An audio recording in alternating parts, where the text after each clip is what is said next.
you have nothing to rely on in your life that's more crucial to your success as you move through life than your character and your personality. That's what you bring to every situation. And the more sophisticated you are in relationship to yourself and others, the more you understand people, the deeper you understand the nature of your own being, the more likely it is that you're going to proceed through your life in a manner that will make you pleased to exist rather than displeased to exist. As you interact with other people,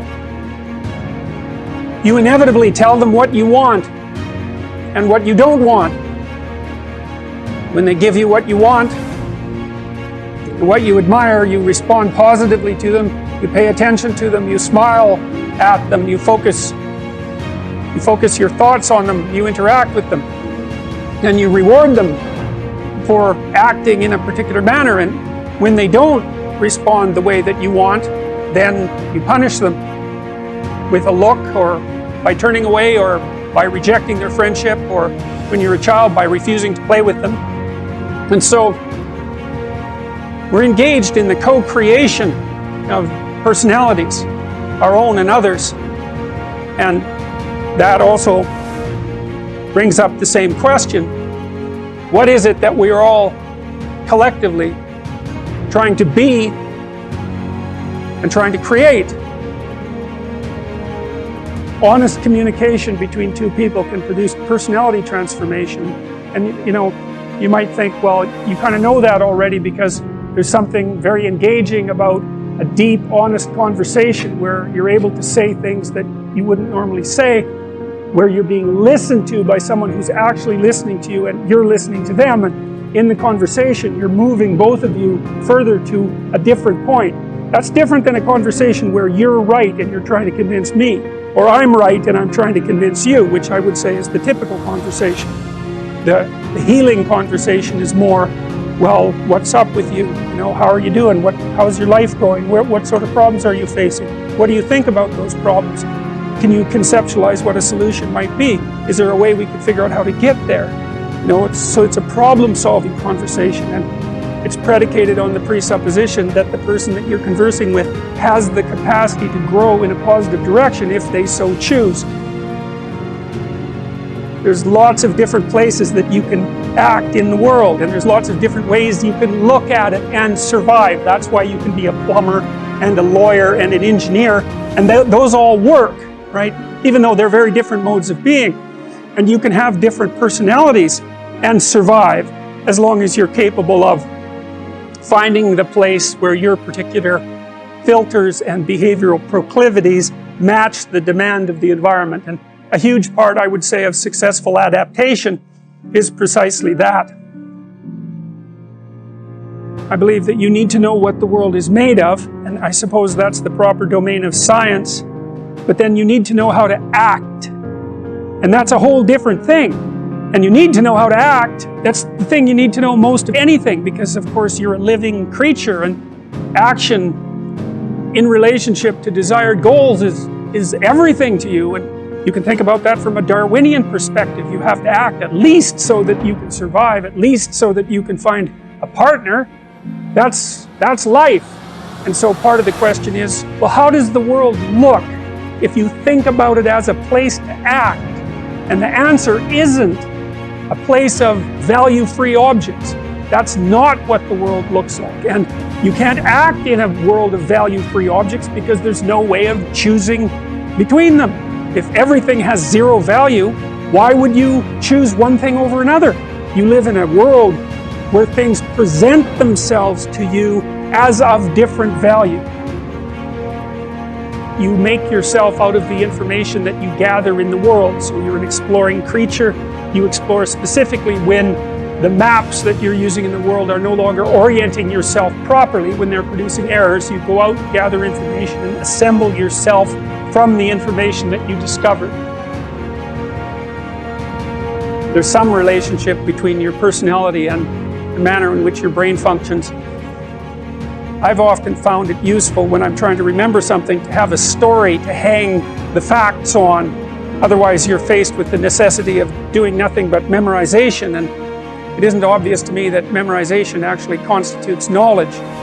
What constitutes knowledge is the generation of a cognitive structure that enables you to conduct yourself more appropriately in life.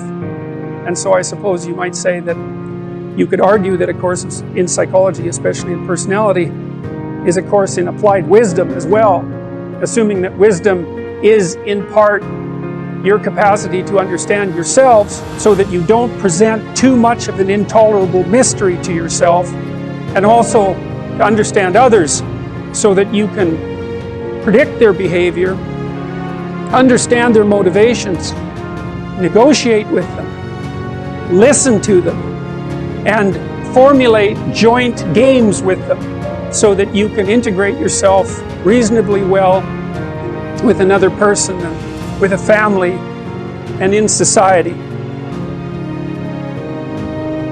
You have to figure out ways of simplifying the world, right? Because you just can't do everything. And so people are specialized. They have specialized niches that they occupy. You could think about them as social niches. A niche is a place where your particular skills would serve to maintain you. And so if you're extroverted, you're going to look for a social niche because you like to be around people. And if you're introverted, you're going to spend much more time on your own. And so if you're an introverted person, for example, you're going to want a job where you're not selling and where you're not surrounded by groups of people who are making social demands on you all the time, because it'll wear you out. Whereas if you're extroverted, that's just exactly what you want. And so the extrovert sees the world as a place of social opportunity, and the introvert sees the world as a place to retreat from and spend time alone. And it turns out that both of those modes of being are valid. The issue, at least to some degree, is whether or not you're fortunate enough to match your temperament with the demands of the environment. What exactly is personality? Or what exactly is a trait? Think of a trait as an element of personality. And I think the best way to think about a trait is as a sub-personality. So you're made up of sub-personalities that are integrated into something vaguely resembling a unity, but the unity is diverse.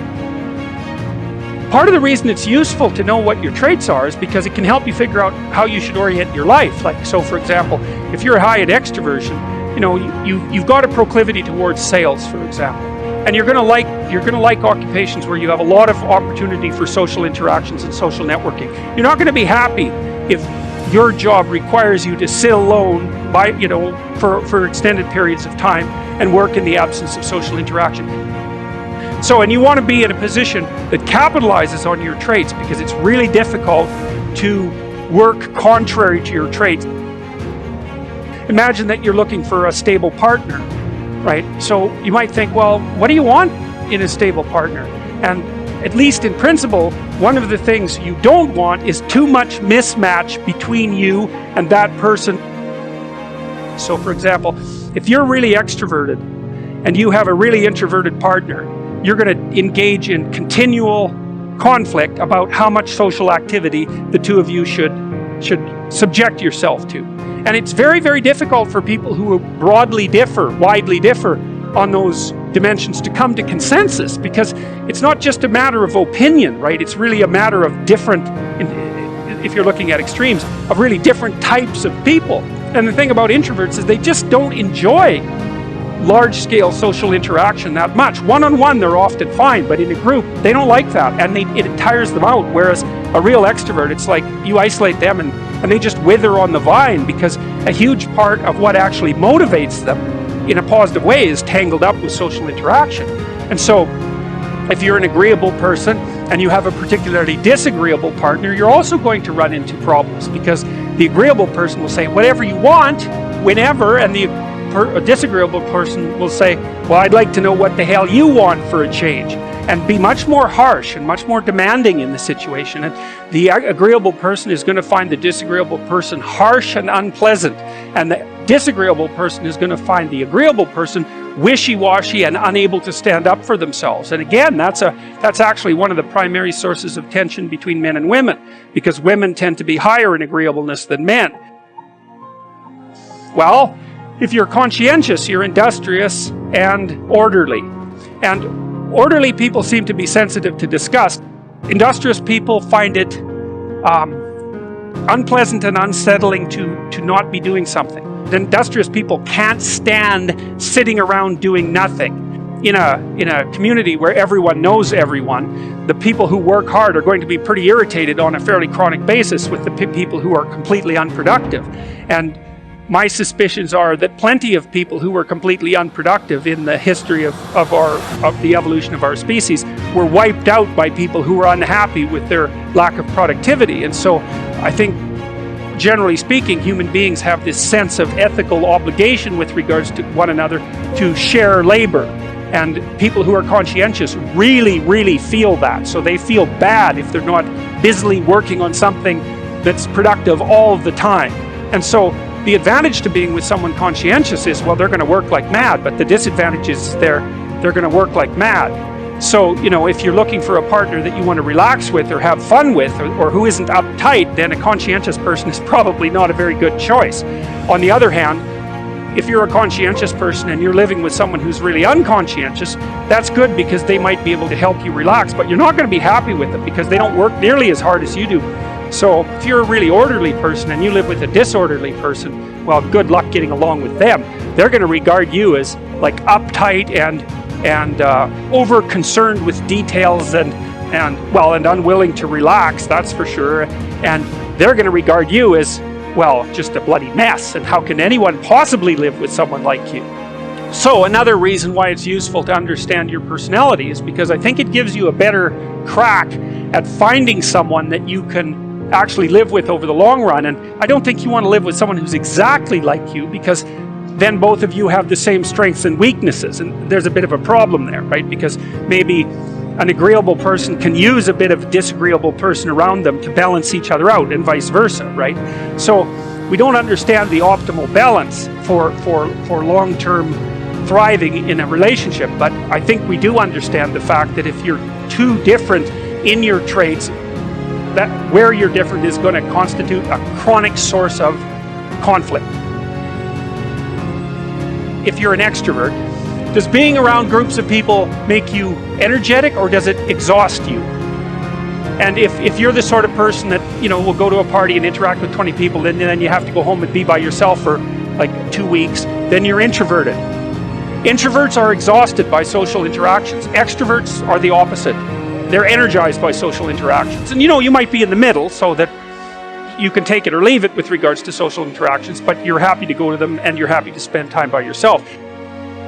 That's a pretty canonical question for extroversion versus introversion. It's a very stable trait, by the way. It manifests itself early in life, and it's stable across the age span. Not completely. Introverts can learn to be extroverted, and extroverts can learn to spend time on their own. I think that actually your capacity to expand your ability past the initial constraints of your biological temperament is something like the development of character or wisdom. So if you're an introvert by nature and you learn how to be extroverted, then that expands your domain of competence. And if you're extroverted and you learn to be introverted, the same thing. Well, since you're extroverted, you value being with people. And so you're going to look at the world.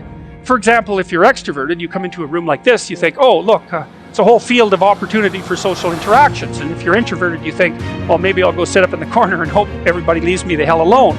But so it's an a priori set of perceptual structures that you bring to bear on a whole sequence of environments. So, for example, maybe you're high in openness versus low in openness. That's the creativity dimension.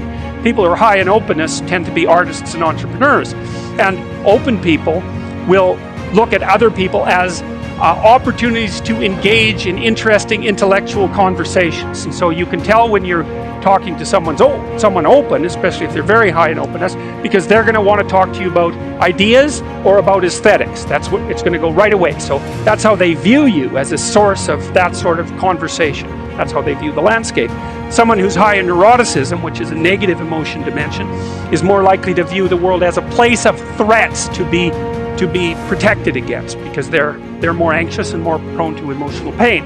So that's the frame of reference issue. So there's something about underlying fundamental psychological traits that determine, or influence at least, your value structures, and they do it at the level of perception. They also tend to set your goals. So extroverted people have as one goal the opportunity to engage with other people. So extroverts love parties.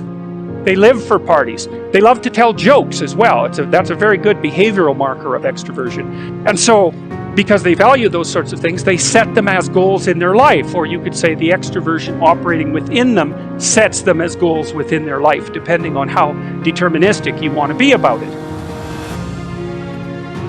It's very necessary for people at some point in their life to dedicate themselves to a single game of some sort. You know, you have to become one thing at some point in your life, and the sacrifice, of course, is that you give up all the other things that you could become, but you don't really have a choice, because if you don't decide voluntarily to become one thing, you know, to become a disciplined adherent of some specific practice or profession or viewpoint, then you risk just aging chaotically, and you don't get away with not aging. So you might as well age into something that's actually something, rather than just remaining, or then just becoming an old child, which is really not a good thing. It's not a good thing to see, especially by the time people hit about 40. It's not pretty for them or anyone else. And even at 30, it's getting pretty old at that point. 40, it's almost irreparable at 40. And the reason for that is you start running out of opportunities. When you're young and stupid, people don't care, because they think, well, whatever, you've got decades of possibility still ready to unfold in you. But if you're in the same unspecified position at 40, people are much less forgiving, especially because if they're going to hire someone who doesn't know what's going on, or engage them in some sort of productive activity, they might as well take a chance on someone young and full of potential, rather than someone who's really lived more than half of their life already, because of course you have by the time you're 40.